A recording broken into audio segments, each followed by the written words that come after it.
What do you have playing today? Oh yes, The Legend of Josiah Blackwater. Locals seem to like it. I need a ticket, please. The show will be behind in any of the doors beside the booth.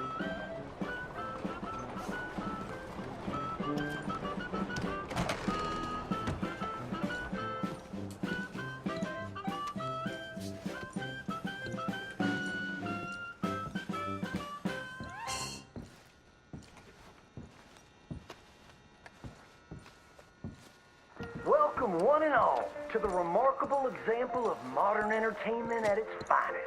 Now, most of you young'uns, I'm sure, know about our great national hero and pioneer, Josiah Blackwater. Him that gave the town of Blackwater its nomenclature. You see, only about 100 years ago, we're nothing here but big old force, ferocious beasts, surly savages, arid deserts, and unconquered mountains. The West, well, the whole West was untamed. Your mama probably told you bedtime stories about Josiah's many adventures. But I'm gonna tell you a story you ain't likely to have heard about his possum hat. Now, Josiah Blackwater was born in the year of our Lord 1782 in a log cabin just west of Ansburg. He was a special boy. His pa gave him his first rifle when he was 3 years old. Boy, he took to it right away. He exclaimed, "There's a whole mess of critters out there in the woods that aim to eat us, so I'm gonna consume them first." Yes, sir. He really took to killing all manner of things. He was such a keen shot. One morning, he was sorting up some winter turnips for the root cellar when a big old bear and her cubs came in the kitchen hunting for food. It had a mind to eat up all the jams and preserves. Josiah grabbed that bear and wrestled her to the ground and squeezed and squeezed and squeezed. He whooped the tar clean out of that big old critter. Then he tied her up and grabbed them cubs and ground them into sausages while the mama bear watched. That fine eating. His mom and pa knew right then he was cut out to be the finest wild frontiersman that ever drew breath. But first, they wanted him to get some book learning. After only 3 days of attending school, Josiah beat the living daylights out of the class bully and announced to his daddy that he was tired of ciphering and mathematics on account it's only good for adding up the number of critters or Indians you can kill. So he ran away from home and headed west. Now, these lands were occupied by savages then, and when Josiah Blackwater came scouting through, he recognized it to be a land of splendor, wasted on those that couldn't appreciate it on account of worshiping false idols. He got rid of all them pesky buffalo, and thereby ensured those infernal Injuns didn't have nothing to eat. Of course, that got them mightily riled up, so he had to slaughter all of them too. Just like his daddy had once done to the Redcoats in 1775. Right about that time, he met an Indian girl he took pity on account of having annihilated her family. She was 12 years old, and so he took her as his wife. She gave him 2 sons before she died of typhus. Now, y'all know that Josiah Blackwater wore a possum for a hat. But most don't know how that came to be.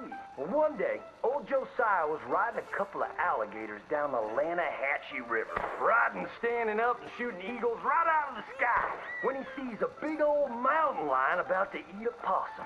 Josiah grabbed that mountain lion by the tail and wrestled it till it was plumb dead. Well, that possum really took to Josiah. Followed him around like a dog loyal to its master. Yes, they had a lot of adventures together. Now, Josiah never cried a day in his life, but he pert near dead on the day that possum passed. For they were mighty fine friends.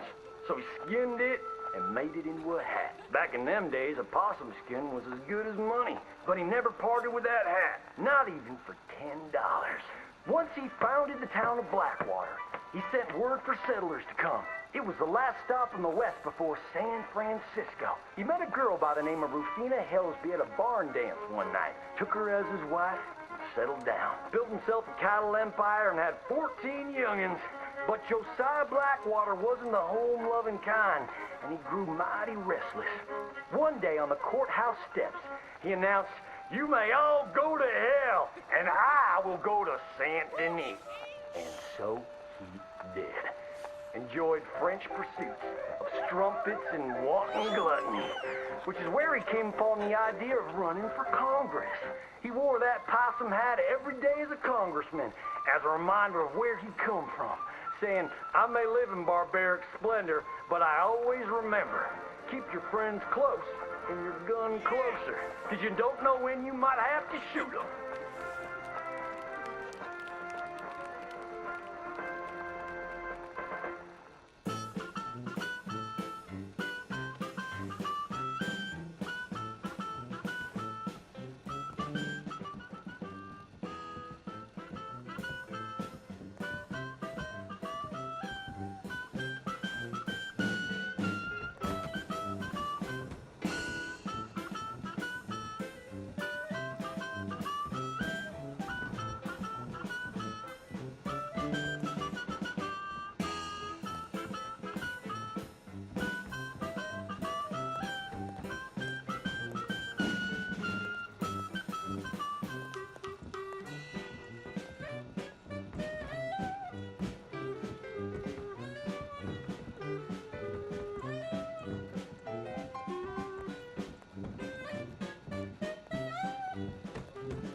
Hope it was a good one. See you soon.